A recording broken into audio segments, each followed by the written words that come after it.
Hello, and welcome to video number 3 of our new web series about the books that we have in the archive.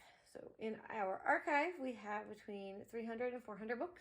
Most deal with family genealogies. We also have local history, and we also have books on histories of different organizations. We have been so far focusing in on the paperback books that we have in our collection. Video number 1 was talking about the books from the 1920s that we have. Video number 2 was following up with that in paperback books that were done by individuals. So video number 3, more of that. More paperback books that we have in our collection about different family genealogies. We have 3 here today to talk about. The first one is the genealogy of Thomas Hall. This is a great little book. It is written by Septimus Hall about the genealogy of Thomas Hall, his children, and his grandchildren. It also has added notes, pictures, and documents on the Halls, Redgers, and other early settlers of Volga, Barber County, West Virginia by Tasker H. Williams. So if you were in these families, your ancestors, man, they helped you out. This book was written in 1967, is the copyright, McLean Printing Company, Parsons, West Virginia. It was $3 when it was new. This one has some, the pages are shinier. The other books we were dealing with was more like regular paper pages. These have extra shiny.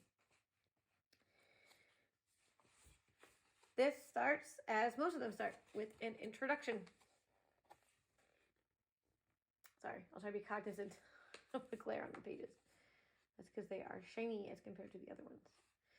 So, this also has pictures, photographs in there. Photographs. There's an explanation of what the photograph is of. Has some of the ancestors. These are, so John Rieger Sr., 1769 to 1849. He was the father. Reverend John Rieger, 1815 to 1893, grandson, and Major Abram Rieger, 1795 to 1866, the son. So there's dad, son, and grandson. Beautiful pictures. We also, more pictures? Lots of pictures. Lots of pictures in this book.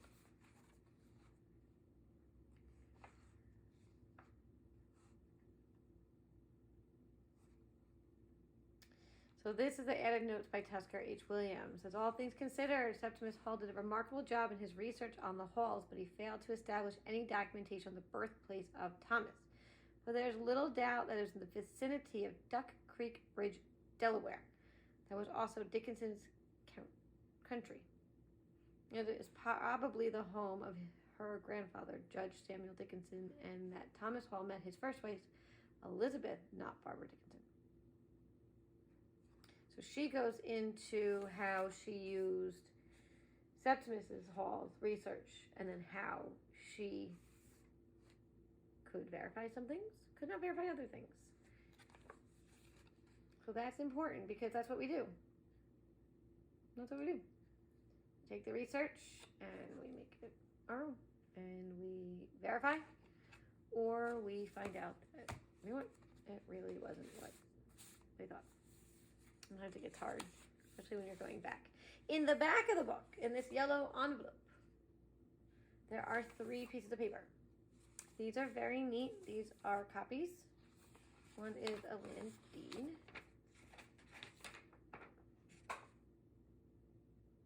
Copy. And let me pull that back up the right name.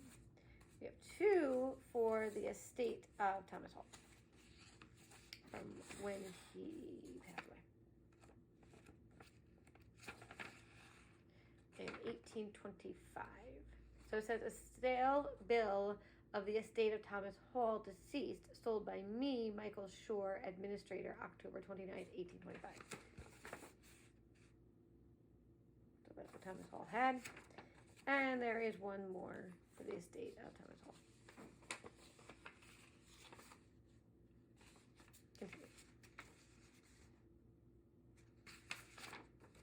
And these are always great, and these are always fun to see what they had.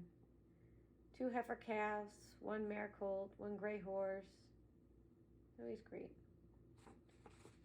Just to see, a listing and accounting of the items that your ancestor had in their estate. Like I said, these go in the back in this yellow envelope that has been provided. Let me just slide it right back in there. So, if you are researching Thomas Hall, great book. Hopefully you can find a copy, and hopefully it helps you out. The other one we have is Seaman Hunt Wright Genealogy. This book was put together or published in 1957, compiled by William M. Seaman in collaboration with Irene Macy Strebe, Helen Voigt, and others.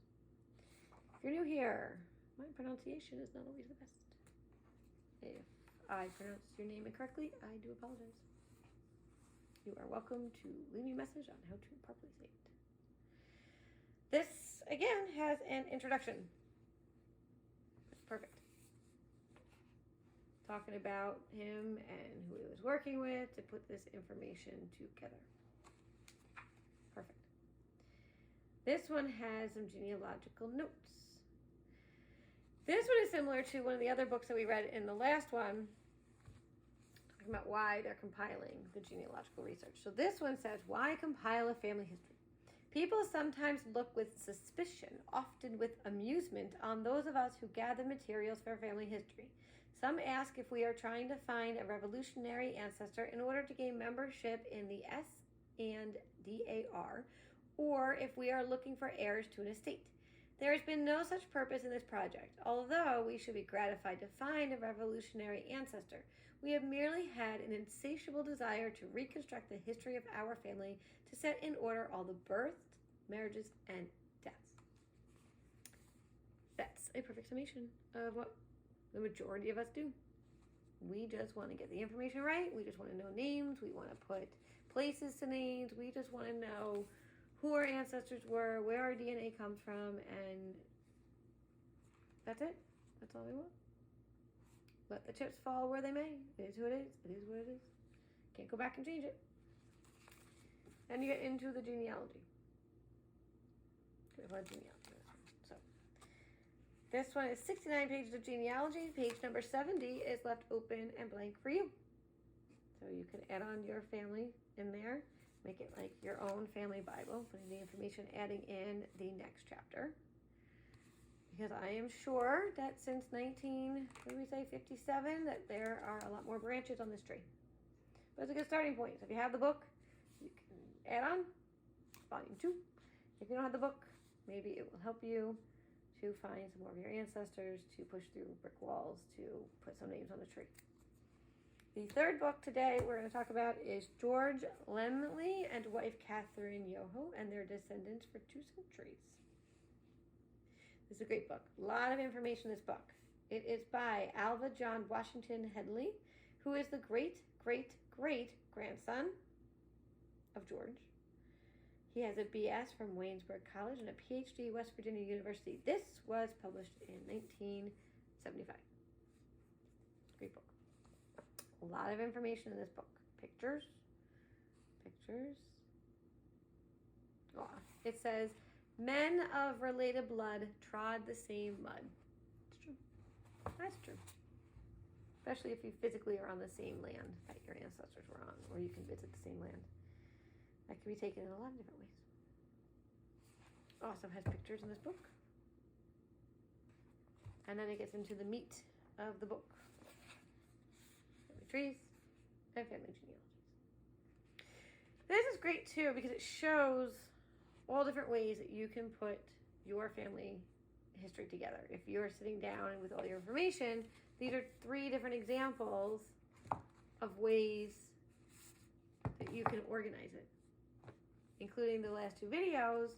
Hopefully you're getting some ideas on how to put your research together, how to jot it down, how to make it make all sense, where to begin. Hopefully you're getting that. Because that would be fun. We're inspiring you to write down yours.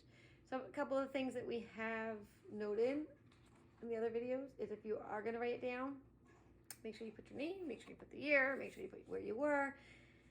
Put a bio in there. Put a biography.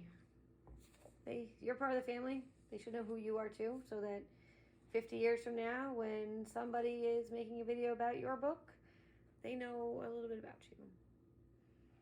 So this book goes on for, let's see. That's the key listings. 170 pages. Then it has a key to the listings. Pages and pages and pages of a key to the listings in the book.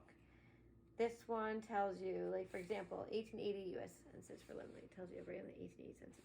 So that's interesting and important.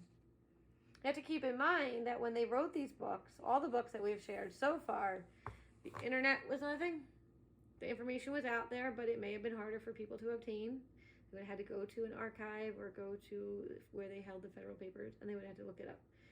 Then they did all that work for you, compiled it in a book for you that now we can talk about and share on the internet. And as I've mentioned in the other videos, some of these might be digitized, some of them might not be, some of them might be held in family archives, they might be in museums. I don't know.